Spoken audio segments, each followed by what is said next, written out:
Olá! Todos nós sabemos que é muito doloroso perder alguém que amamos de verdade, não é mesmo? É sempre uma enorme dor. Mas logo eu já te falo, não tem como não passar por ela, é uma dor inevitável e faz parte da nossa condição humana.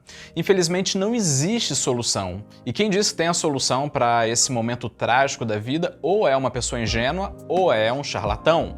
Mas apesar de não ter uma solução, nós podemos amenizar a dor ao compreender como ela funciona por meio das 5 fases do luto. Você já ouviu falar nas 5 fases do luto, ou 5 estágios do luto, ou 5 etapas do luto? Quais são as 5 fases do luto? Como lidar com o luto do pai, com o luto da mãe, qualquer pessoa que amamos muito e que está prestes a ir embora? Para responder essas perguntas, vamos usar o modelo das 5 fases do luto.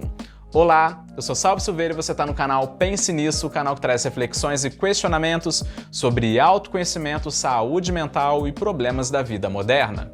E aí, bora para mais uma conversa sobre você? Hoje vamos falar sobre uma coisa muito espinhosa e que muitas pessoas evitam, mas que eu acho que não deveriam evitar, e isso não deveria ser tabu: a morte. A morte não deveria ser um tabu, pois desde o começo as pessoas deveriam aceitar ela, pois a vida é um paradoxo. Paradoxo esse em que morrer faz parte da vida e tá todo mundo condenado. Em resumo, o modelo dos 5 estágios do luto afirma que aquelas pessoas que experimentam luto passam por uma série de 5 estágios: a negação, a raiva, negociação, depressão e aceitação. O modelo foi introduzido pela psiquiatra suíça-americana Elisabeth Kübler-Ross em seu livro que ela escreveu em 1969 chamado Sobre a Morte e o Morrer. Livro esse que ela baseou em seus pacientes que estavam em estado terminal, ou seja, à beira da morte, e no caso desse modelo serve tanto para lidar com a morte, como também para lidar com as grandes perdas da vida. Vamos ver aqui agora então sobre cada uma dessas fases: a negação, a raiva, a negociação, a depressão e a aceitação. Na negação, a pessoa ela começa a negar a notícia, pois se ela aceitar, ela vai entrar em um profundo estado de choque, pois é algo que pode virar a vida dela do avesso. Nisso, ela prefere fugir da realidade e viver como ela preferiria. Por exemplo, se forçando a acreditar que o diagnóstico está errado para minimizar a dor emocional. Por exemplo, a pessoa justificar, entre aspas, vai ver o laboratório fez o exame errado ou trocou o resultado com o de outra pessoa. Ou então, vai ver o médico interpretou errado. Mas a questão é que muitas vezes a negação ela é sim necessária, pois a negação ela pode servir como uma forma de ir amenizando aos poucos a dor emocional, em vez de vir tudo à tona de uma vezada só, agindo como um mecanismo de defesa natural da pessoa. Só não pode acontecer da pessoa negar e deixar aquilo correr solto. Por exemplo, o homem que descobre o câncer de próstata e ao ver o resultado desacredita no resultado e diz que aquilo, não é nada demais, vai ver é só um erro do laboratório e leva a vida normal, sendo que você já sabe qual vai ser o resultado no futuro. Mas quando a pessoa ela aceita, o sentimento que ela estava suprimindo esse tempo todo começa a vir à tona e geralmente inicia a raiva. Na raiva, a pessoa ela reconhece a negação, ela sabe que aquilo lá não pode mais ser negado, ela fica frustrada, tanto ela quanto os indivíduos próximos. A pessoa ela fica muito melancólica, triste, decepcionada, e às vezes a raiva dela pode até ser direcionada a alguém, como por exemplo um ex, um familiar ou até mesmo a Deus, em que ela começa a se questionar: por que eu? A vida é tão injusta, como pode acontecer logo comigo? Mas se eu não tivesse saído de casa naquele dia, naquele horário, não teria acontecido o acidente. Por que Deus está fazendo isso comigo, sendo que eu sempre tive fé? Por que tem tanta gente ruim no mundo e acontece logo justo comigo? Ou seja, a pessoa começa a realmente ficar muito revoltada mesmo com a vida no geral. Nesse momento, realmente, a pessoa ela vai se afogar mesmo em raiva, mas é de se esperar mesmo. E também é de se esperar que ela pense que essa raiva vai durar para sempre, sendo que não. Essa raiva geralmente é passageira e ocorre mesmo em muitos casos. Mas a questão é que essa raiva, em grande parte dos casos, é mesmo a resposta natural a esse tipo de situação que veio pelo fato da pessoa ver que a vida dela foi virada ao avesso. Agora então vamos para a etapa da negociação. A pessoa começa a ter uma esperança maior, começa a negociar consigo mesma que quer reformar e revisar a própria vida para que assim possa ter uma vida mais longa. Um exemplo bem claro disso é a pessoa que está entrando em um estado terminal e que negocia com Deus que ela vai parar de fumar, que vai ter uma vida mais saudável e vai dar mais atenção aos familiares, caso sobreviva. Já outros sabem que vão partir em breve e pedem um pouco mais de tempo, por exemplo, para ver o casamento da filha, para ver a formatura do filho e por aí vai. A negociação ela é tão forte perante o medo do que está por vir que alguns ateus até se convertem para poder negociar a vida.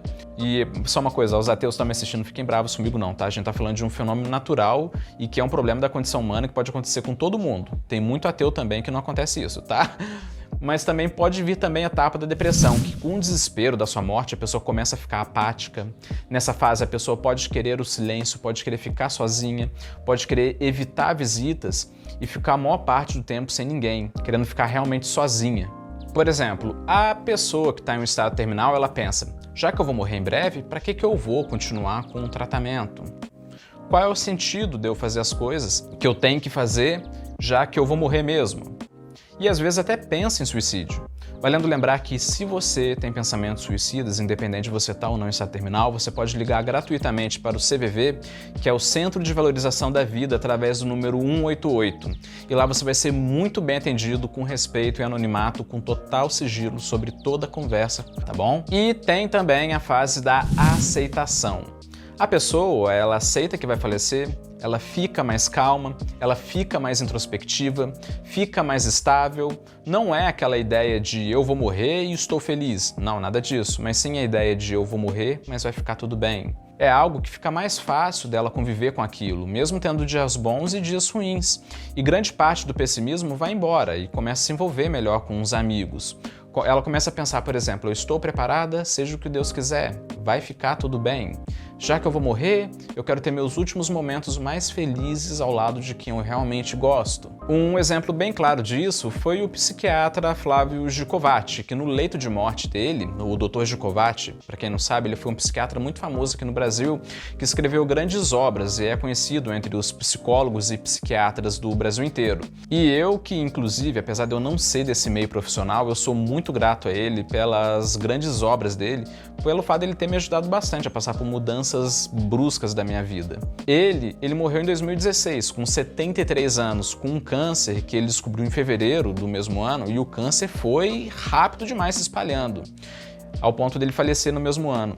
E o comportamento dele diante o câncer agressivo foi impressionante. Ele aceitou a gravidade do problema e escreveu falando que ele confiava na equipe médica, que a equipe médica estava dando o melhor dela, que ele estava muito animado com os seus projetos pessoais e estava até mesmo escrevendo um livro lá no hospital. Mas ao mesmo tempo também ele botou tudo nas mãos de Deus e falou, seja o que Deus quiser, o que vai ser será. E faleceu em seguida, mas faleceu na sua melhor forma, deixando um legado na vida das pessoas, dentre as quais eu me incluo e serei eternamente grato a ele. Mas é claro também que a gente não pode reduzir o luto a esse modelo.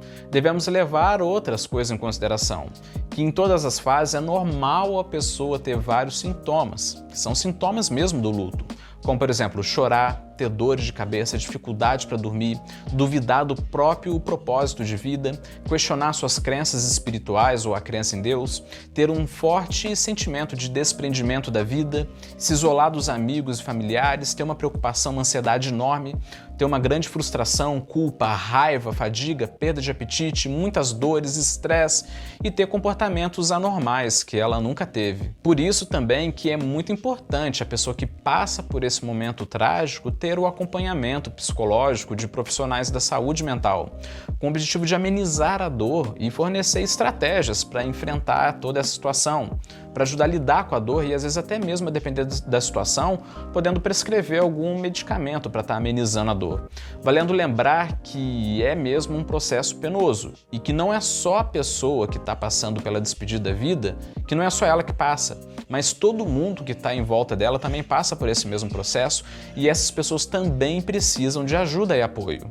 E às vezes eu acho que até é mais difícil para elas do que para a própria pessoa que está falecendo, sendo que esse processo dos 5 estágios também cabe perfeitamente a elas. Então, esses foram os 5 estágios do luto, mas vai lembrar que quero só lembrar aqui que isso que eu falei que não é diagnóstico, só quem pode dar diagnóstico é um profissional da área da saúde mental. E também eu devo ser humilde também de apontar as críticas desse modelo. O modelo ele possui algumas críticas, alguns consideram um modelo desatualizado, outros consideram um modelo impreciso, já agora outros consideram um modelo sem prova e sem fundamento teórico.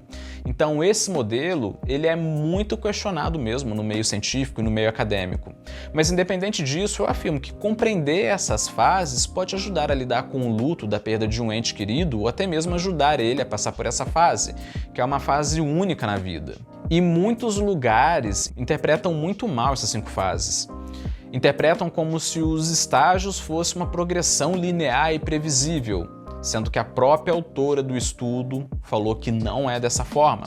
Pode perfeitamente ocorrer de forma aleatória, em que algumas fases podem ser trocadas, pode haver retrocesso, algumas pessoas podem não chegar a passar por alguma fase, podem ficar meses em um estágio e depois pular para outro, pode voltar para os estágios anteriores, pode só ficar em um estágio e não ficar em outros. Afinal, gente, convenhamos que o ser humano é um ser complexo por natureza e dificilmente vai caber em qualquer modelo que seja. Então não veem esse modelo como algo inquestionável. E outra crítica também é que devemos tomar muito cuidado com a má aplicação do modelo, podendo usar uma visão simplista demais e que seja prejudicial à pessoa que está em luto, dando a ela um apoio que, além de ineficaz, seja também prejudicial. Inclusive, na internet tem muita gente que banaliza esse modelo com a ideia de o jeito certo de passar pelo luto. Gente, pelo amor de Deus, né? Pelo amor de Deus. Desconfie de qualquer pessoa que tenta simplificar demais algo que é muito complexo, principalmente algo relacionado a questões existenciais.